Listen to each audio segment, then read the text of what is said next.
Bonsoir, donc je suis Martin Guéprot, le préfet délégué pour la défense et sécurité de la zone sud-ouest. Je suis accompagné du contrôleur général Vermelaine, que vous connaissez déjà très bien, le directeur du service d'incendie et de secours de la Gironde, et de Françoise Tahéry, la préfète des Landes.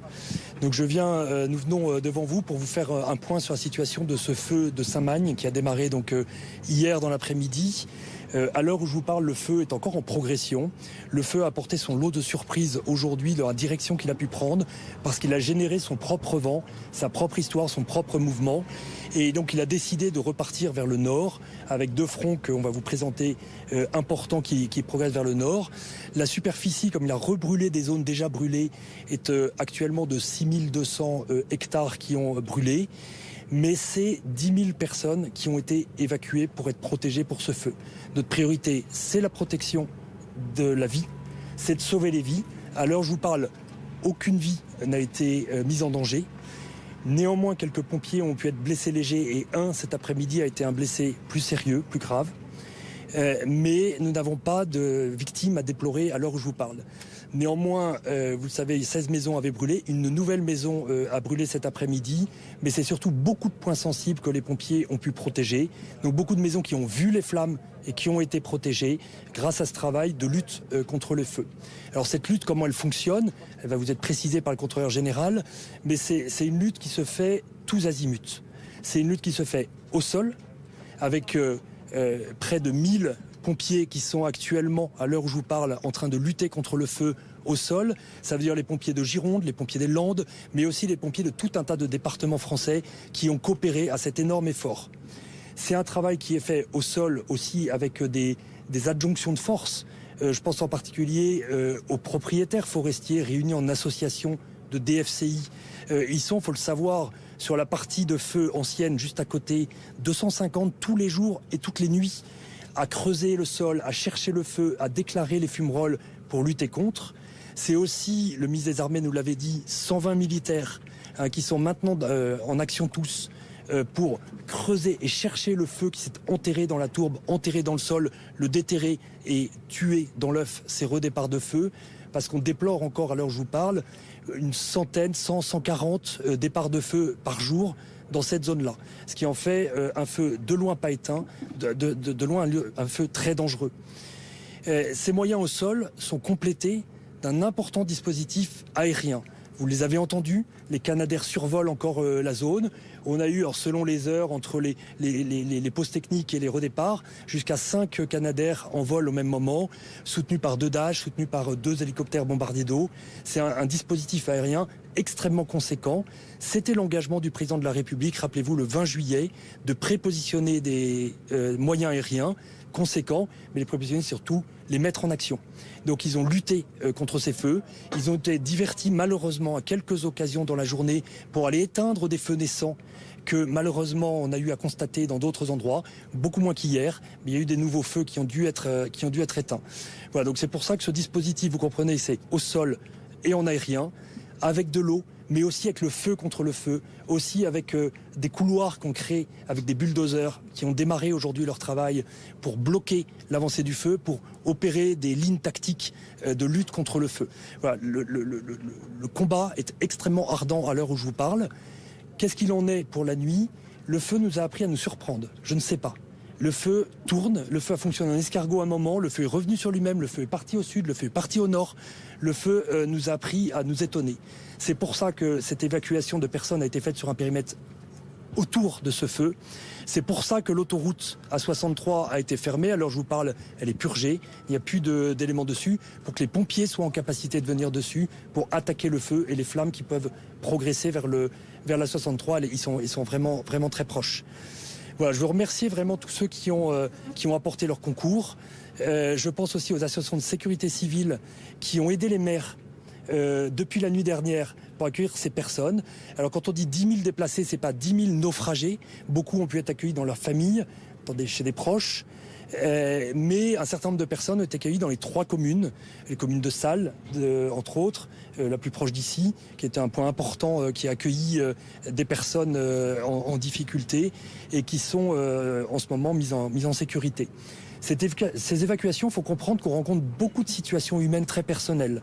Il y a eu des personnes handicapées, il y a des personnes âgées, il y a l'EHPAD de Belin-Bélier qui ont été évacués cet après-midi et qui ont trouvé refuge dans de la famille, dans d'autres sites, dans d'autres EHPAD, d'autres endroits. Ces personnes fragiles qui doivent être traitées avec délicatesse. Et c'est pour ça que mon dernier message sera pour appeler tout le monde à un très grand respect des règles de la vigilance rouge renforcée dans laquelle nous sommes aujourd'hui. Je le rappelle, nous sommes dans une situation météo de sécheresse de l'air, de la végétation, du sol historique. C'est-à-dire que nous sommes au maximum du risque d'amorce de feu. Pensez à ces personnes, quand vous avez croisé le regard d'une personne naufragée aujourd'hui, d'un maire qui s'est battu toute la nuit et encore aujourd'hui pour protéger sa population, alors respectez vraiment les règles. N'allez pas dans les massifs de Gironde, des Landes, pour les jours qui sont là en ce moment. C'était une interdiction jusqu'à vendredi, elle sera probablement prolongée si la météo se prolonge, mais il est extrêmement important que soit respectée cette interdiction de massif. C'est pourquoi les gendarmes sont de sortie. Les gendarmes sont nombreux, ils sont sur les routes, on vous l'a dit ce matin, il y a un nouveau peloton de réservistes qui s'est mis en action aujourd'hui pour protéger ce massif, pour que soit respectée absolument, intégralement, cette interdiction de présence dans le massif qui est extrêmement fragile ces jours-ci. Un mot sur le feu qui est parti hier. Est-ce qu'il y a des pistes? Est-ce que c'est quelque chose de criminel? Est-ce que vous en savez déjà plus sur l'origine du feu? Le temps des élucubrations, des investigations viendra après. Ce que je peux dire, c'est que le feu il est parti, on lutte contre. Vous savez très bien qu'il y a autant de feux qui viennent en fait des feux anciens, la partie visible s'est enterrée et ressort à la faveur d'une météo extrêmement défavorable, que des feux qui peuvent être d'origine criminelle. C'est pour ça que les gendarmes travaillent. Je rappelle que la mise à feu, c'est puni d'une amende de 150 000 € et c'est passible de 3 ans de prison aujourd'hui en France. Quelqu'un qui rentre dans le massif est passible d'une amende de 135 € quand il est repéré par les gendarmes. Donc c'est des choses qui doivent absolument attirer l'attention de nos concitoyens. Je vous propose d'écouter le contrôleur général Vermeulen sur cette lutte contre le feu cet après-midi. Très bien. Vous pouvez vous approcher un peu? Oui, monsieur. Très bien. Merci, monsieur le préfet. Donc déjà, peut-être un point de méthode. Il vous aura pas échappé qu'effectivement, malheureusement, le feu a maintenant dépassé les frontières de la Gironde et maintenant a atteint le département des Landes, ce qui explique que on a une collaboration étroite avec le service départemental des Landes. Donc vous avez le directeur départemental à mes côtés, le tout sous la direction des 2 autorités préfectorales, à la fois du département de la Gironde, mais également du département des Landes. Concrètement, ça veut dire quoi? Ça veut dire qu'on a intégré les moyens des Landes, on a créé un secteur pour effectivement coordonner l'ensemble des actions, parce qu'il était hors de question que c'est pas 2 feux, c'est un seul feu. Donc il y a une parfaite adéquation des moyens en fonction des besoins des secteurs, et tout se fait dans la discussion et dans l'échange avec l'ensemble des autorités, que ce soit au niveau du SDIS ou que ce soit au niveau de la préfecture. J'intègre également dans le dispositif, on travaille sur de l'anticipation, ça vous a été expliqué par monsieur le préfet. On a intégré également à la fois la DFCI de la Gironde, mais également la DFCI des Landes, parce qu'il y a des moyens des 2 départements qui sont amenés à travailler. Et puisque j'en suis à associer les gens, voilà, on a également un travail remarquable qui est fait par un certain nombre d'agriculteurs qui, avec leur citerne lisier, nous traitent un certain nombre de bordures sur le chantier, ce qui nous fort utile par rapport aux différentes reprises auxquelles on est confronté. Maintenant, concernant le feu, ça vous a été présenté par monsieur le préfet. On a un feu qui ne respecte pas les règles qui sont dictées par Météo France. À savoir que normalement on devait avoir un vent de nord qui devait être établi, et donc à partir de là un front de feu qui devait normalement se propager vers le sud. Ça n'a pas été le cas. Il a plutôt resté sur zone, et il s'est élargi de tous les côtés. Donc c'est pour ça qu'en fait on a été amené à avoir des actions sur l'ensemble des flancs et également à l'avant et à l'arrière du feu. Maintenant, avec l'augmentation des températures, c'est un phénomène qu'on commence malheureusement à connaître depuis quelques semaines. On a un comportement en fait, le feu qui explose à certains endroits et qui se met en un axe de propagation qui est le sien et quelquefois contraire. Donc là, actuellement, on est confronté non pas à un axe de propagation vers le sud, mais plutôt à un axe de propagation vers le nord, donc avec la commune de Belin-Bélier qui est menacée aujourd'hui, et également une saute de feu qui est située à Saint-Magne. Donc à partir de là, la technique opérationnelle est toujours la même. La priorité, ça vous a été dit, c'est la sauvegarde des personnes, d'où le périmètre qui a été fait large sur les 2 départements pour évacuer la population, pour éviter qu'elle soit exposée. Et à partir de là, dès lors où en fait on ne peut pas tenir le feu, ce qui est le cas aujourd'hui, c'est protection de points sensibles. Et derrière, on essaie de le contrarier au fur et à mesure, au gré, je dirais, des différentes possibilités. Ça a été souligné, on a eu un apport aujourd'hui très important des moyens aériens qui nous ont permis à certains endroits de maintenir le feu, de le contrarier. Et donc là, par rapport à la situation, notamment au niveau de Belin-Bélier, on a les Canadair qui ont, dès lors où le vent, enfin en tout cas les fumées le permettaient, ont tapé à l'avant du feu pour le calmer, ce qui a permis de faciliter la défense de points sensibles. Et on fait taper également les Dash sur une barrière de retardant pour essayer de limiter la propagation. Donc pour l'instant, on a le feu, lors de la reconnaissance qu'on a effectuée tout à l'heure, qui a encore changé de sens, qui est plutôt à la reculade, je dirais, au niveau de Belin-Bélier. Donc on va l'observer pendant toute la nuit. On va adapter le dispositif au fur et à mesure, toujours dans le but étant le même, protéger les personnes, les biens au maximum. Au niveau de l'impact, on a malheureusement à déplorer 2 camions feux de forêt qui ont été détruits par les flammes, donc ces 2 camions des Landes. Fort heureusement, les sapeurs-pompiers ont pu se mettre en sécurité, il n'y a pas de blessés. Et nous avons un sapeur-pompier d'une colonne de renfort qui a été blessé grave, qui a été brûlé au niveau des jambes et un peu au niveau de la face, mais ces jours ne sont pas en danger. Un mot sur la 63 qu'on n'a pas évoqué. Le feu, si je comprends bien, ne se dirige plus vers l'autoroute. Alors, il borde l'autoroute à une distance sur laquelle il ne s'est pas vraiment énormément rapproché. Donc, il y a des travaux qui sont faits, comme on vous l'a déjà expliqué, sur les autres chantiers.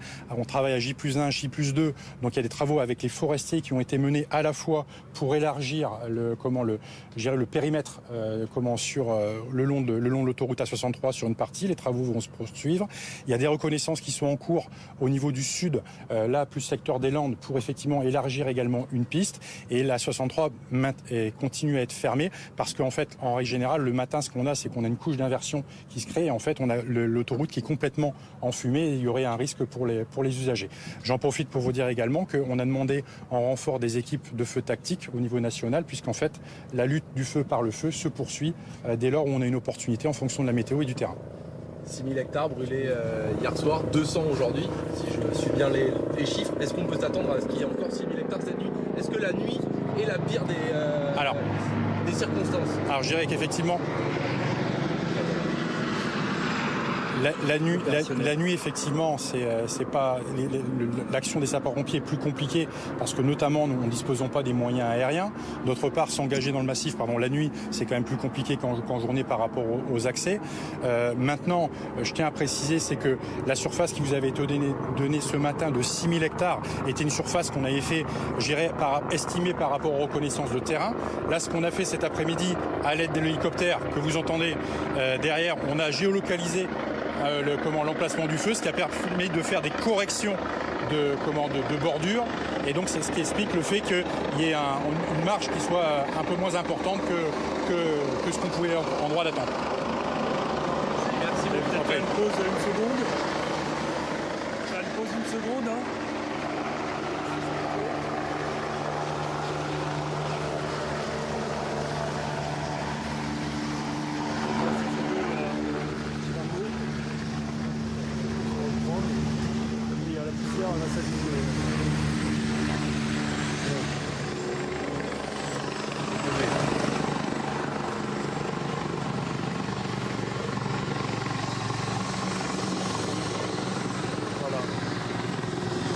Ajouter un mot. Très bien.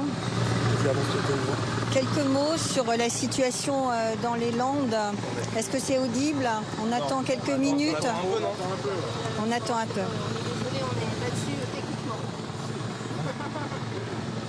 J'ai l'habitude, vous savez, avec les rafales, je ne lutte pas. On s'arrête de parler face aux rafales, on ne fait pas le poids.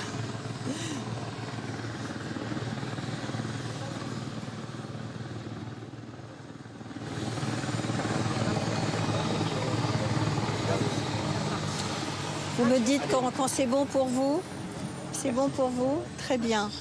Donc un mot sur la situation spécifique dans les Landes. Tout d'abord, sur la manœuvre tactique que pourra étayer le colonel Duverger, dont je salue l'action, et l'ensemble des sapeurs-pompiers qui ont été engagés très fortement, plus de 163 sapeurs-pompiers. Leur action tactique très offensive au contact du feu, et grâce à l'appui de tous les renforts et les moyens aériens, a permis de contenir la progression du feu sur le territoire. Il y a eu des évacuations qui ont été rendues nécessaires de par la dynamique du feu. Il fallait le faire, évidemment. 2000 personnes étaient concernées. Les évacuations ont commencé dès hier soir. Elles se sont poursuivies ce matin. Elles sont quasiment, à l'heure où je vous parle, achevées. Ces opérations ont été rendues possibles grâce à l'investissement considérable de l'ensemble des élus, des maires, de leurs adjoints, de toute la municipalité, mais aussi grâce à l'action, bien sûr, des gendarmes qui ont procédé, qui ont été à la manœuvre pour faire ces évacuations. Les gendarmes sont toujours présents pour assurer bien évidemment la sécurisation des domiciles qui ont été évacués. Les personnes, dans leur grande majorité, qui ont été évacuées, ont pu trouver des lieux d'hébergement, soit auprès de leur famille ou de leurs amis. Il y a trois communes qui ont été concernées, Mousteil, Sognac-et-Muret, un petit hameau de la commune de Manot. Et ces personnes ont pu être, lorsqu'il n'y avait pas de solution d'hébergement, être orientées vers la commune de La Boère ou de Sort. Et je remercie là aussi l'ensemble des élus et de toutes les associations, tous les bénévoles qui se sont portés volontaires. Il y a eu un fantastique élan de solidarité qui s'est exprimé face à cette épreuve. Et dans cette l'épreuve fait la preuve de la solidarité territoriale et de l'excellent état d'esprit. Je tiens aussi, moi, à saluer l'esprit positif de la population, bien évidemment, qui comprend bien la nécessité de protéger la vie, de protéger sa vie, de sécuriser les conditions d'intervention, bien évidemment, des pompiers et des gendarmes. Et je tiens aussi à saluer l'action de solidarité manifestée par les agriculteurs, qui ont apporté effectivement des tonnes à lisier, des tonnes d'eau pour venir en soutien des moyens des pompiers. Également de la Fédération des chasseurs qui nuitamment a apporté des repas pour les personnes qui étaient évacuées. Et encore actuellement, il y a des distributions de repas. C'est incontestablement une épreuve que l'on subit, mais je suis persuadée que grâce à l'investissement de chacun, de tous, de cette volonté déterminée, qu'on va arriver au bout de ce feu.